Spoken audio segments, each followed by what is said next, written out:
Would you like to stop cleaning up after your children? Are you fed up of just constantly clearing everyone's mess and everyone leaving it for you? Have you ever wondered, how did you get to this place where no one sees it and no one does it? And that's all you're ever doing. It's an absolute mother's nightmare that we want to bring to an end.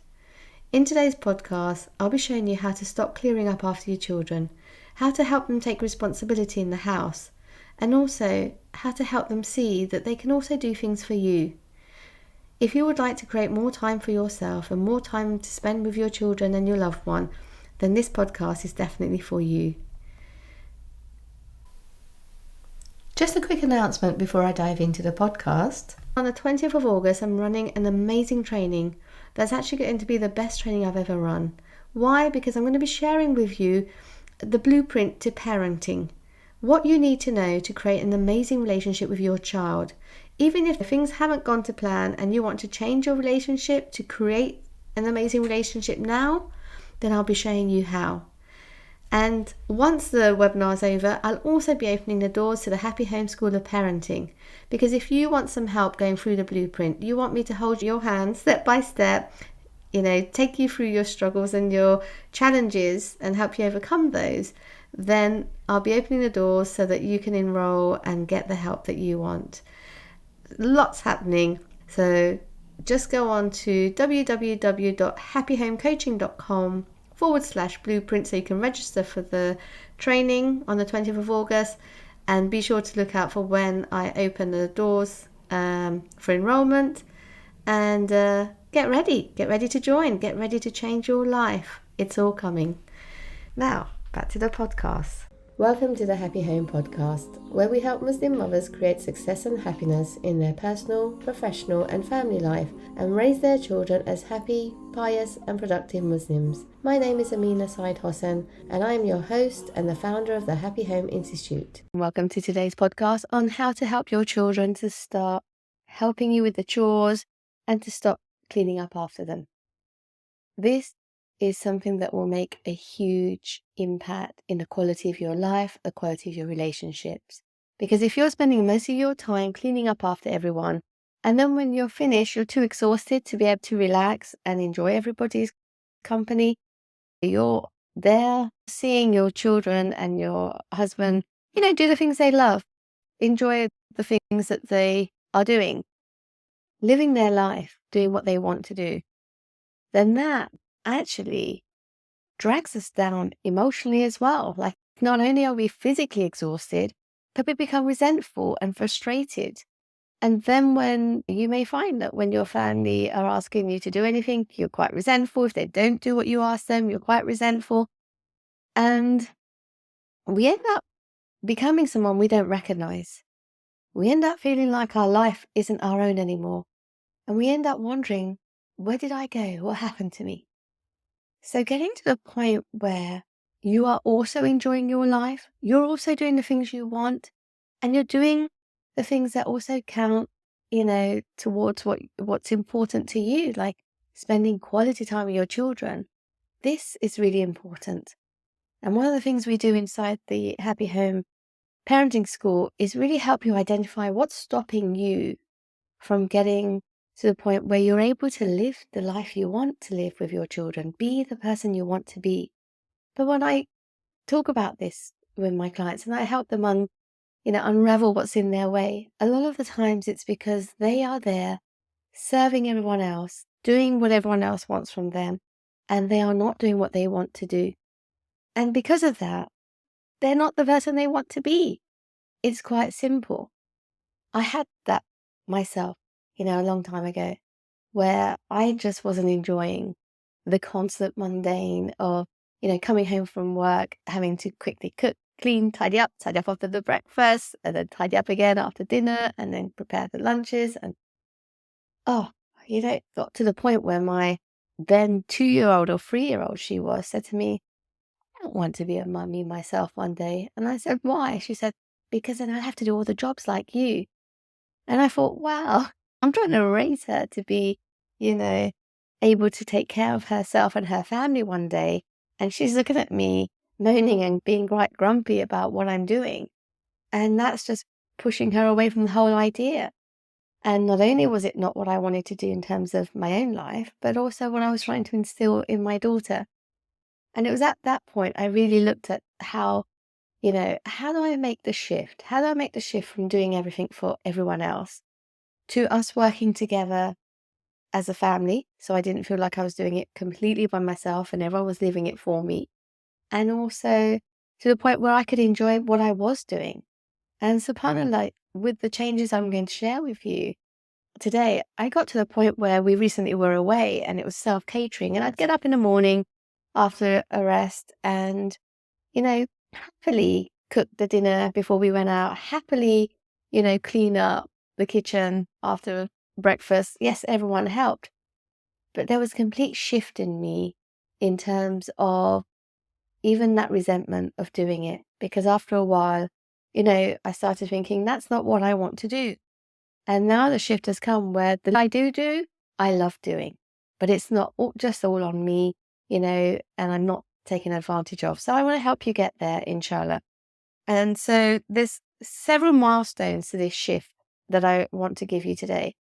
The very first was changing the value that, that I was creating in our home about that. When your children are little and you're doing everything for them, your children learn to expect that actually, our parents do everything for us. And there is a bit of a shift when they realize, oh, we have to do some things ourselves. And then another shift when they realize we should also do things for our parents. So if you've been used to doing everything for your children, feeling like, I need to give them the best childhood, so it's all about giving them a great experience, then part of what we end up unintentionally instilling in them is that it's all about serving them and them having a great time. And don't worry about the rest of us. We're just here to make sure you have a good time. And that's not reality. That's not realistic. Yes, we want our children to be happy, but we want to give them a realistic outlook of life, which is also that we're training them to be able to take care of themselves and their family one day. We're training them to become leaders, and to be able to lead themselves, they've got to take responsibility of themselves, and they've got to be able to take care of their things and take care of their family and their responsibility. So there's a shift that happens as they're little and they're dependent and you're taking care of them, to them getting to the point where they are taking care of themselves, and then they understand that they also have to take care of you and look out for you and do little things for you as well. And that is a shift that we all want to be taking our children on. When is the best time to start that shift? I would say that with my younger ones, and here, it will help you to understand that I have 3 older children and then 2 younger ones. And there's a 7-year gap between the older and the younger children. So I got to do it once and then I got to redo it again and in a different way, which has been amazing because I've now parented the younger ones very different from how I first parented the older ones. And so with the younger ones, I didn't set in that sense of entitlement that I was just there to do everything for them. And in fact, very early on, I would encourage them to do things as well. Like, well, can you help me, with this? And can you help me while I'm cooking that I do this and you do that? And, oh, look, we've done this together. How amazing. Let's make your sandwich together. Let's make, this pasta together. Let's clean up together. And so from a young age, they were encouraged, the 2 younger ones, to help do things, but to make it easy, we did it together to help them see that it wasn't so hard. We did it together. We sang along while we did it. We laughed while we did it. So it wasn't heavy and boring and no one wants to do this. I made it interesting and fun. And they learned that we all help and we all clean up after ourselves. However, it wasn't always the case with the older ones. I was very different. I did everything for them. And then when I was wanting to make the shift, I had to start instilling in them the idea of a team, that a family is a team. Family isn't just mum and dad doing everything for our children. A family is about us working together to make our family great, to help our family succeed, to help everyone in the family kind of, do well and be happy and, achieve what they want to achieve. That we're working towards helping each other create amazing lives and create an amazing family life. And that was very interesting for my children. I remember as I was sharing that with them, the idea kind of was so different from what they were used to, which is mum, dad, just help us have a great life. To actually know, if you see that I need help, or you see that there's something I want to do, it'd be really kind if you said, well, mum, shall I do that for you? And then you can go off and do, the thing that you wanted to do. And so that we're all helping each other. We're all working as a team, and we're all a great big support for one another as we go through life. And at first, yes, they were shocked, but kind of like a little surprise. But then very soon that became our norm. That became our family valued. We work together, we build each other, we support each other, and we're there for one another. And I've loved instilling that and seeing the results of that. And I know you will too. But it is a bit of a shift from mum and dad will do everything for you to we work together, we help each other, we support each other. And so that I think made the bigger shift for us. Also, a little tweak that will help for you is in the everyday language that you use. Sometimes we're very much, me and them. I do everything and you don't understand, or you don't appreciate me, or I've got all this to do on my own.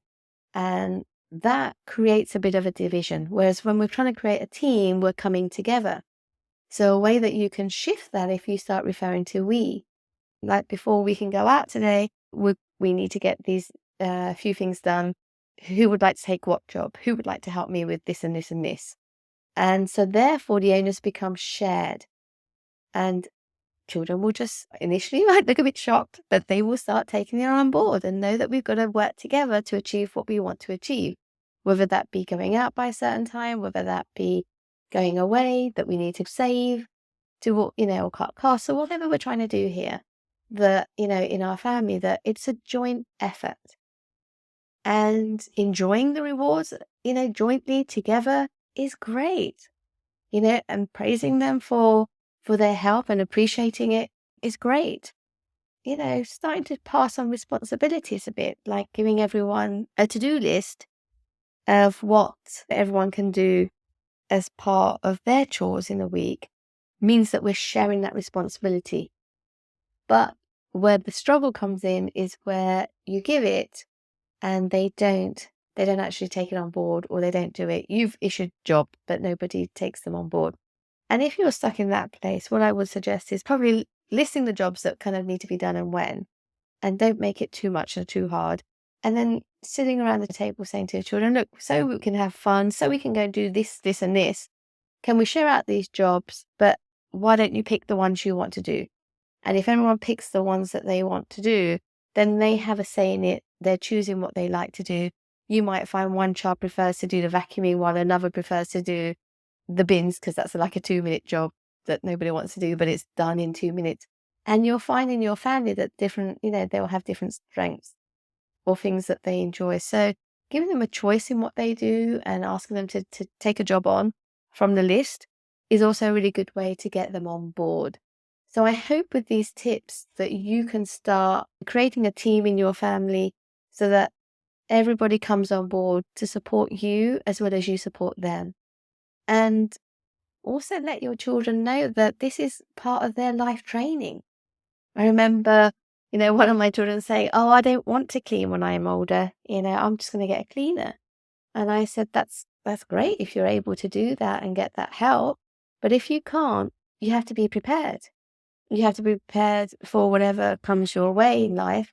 And so if you have to clean, it's a good thing that you know how to clean. Otherwise, you'll be really overwhelmed and you won't be able to get on top of your chores at home, and everything will be messy and organized, and you don't want to live like that. So learn to do it for yourself. And if you can get a cleaner, alhamdulillah, that's great. And if you can't, you have the skill. And it's not, for me, my home, something that is unique to girls, not at all. All cooking, cleaning skills are shared with both the boys and the girls equally. And the reason that I have explained to them is that you never know when you have to step in and help as men, when you grow up in your families and have families, when you will have to step up and help or support your wife, or she's unwell, or cooking something that, is easier for you to do because you get home earlier. But you will need to help because the Prophet ﷺ, he helped in his home, and you may even have to step up and take responsibility of the house if ever your wife is unwell or your children are unwell. And you need to be able to do that. Plus, when you go off to university, etc., it's good to know how to look after yourself. So this isn't unique to just girls. This is a life skill that is really good for all of you to have. And the sooner you just get into the routine of it and you're able to do it, it becomes easy. But you're going to find yourself so independent because of it and feel so prepared for life. So in instilling these sort of values and ideas in your children, you'll find that they'll realize that it is of benefit to them too, that they do it, that they take it on board. And you're there not just trying to offload the work, but you're trying to create time so you can all have fun and do great things together. But you're also preparing them for the future. It doesn't help, if our children grow up entitled that it's someone else's job to do for me. And so we don't want to be doing that. And this is a way, by following the steps I've shared today, that you can bring that in step by step. So we'll leave it there. I hope that helps you make massive change in your home and create lots of time for family quality time and quality time for yourself, and for us to raise amazing, productive, independent, responsible children in the future. Okay, we'll leave it there. Assalamu alaikum.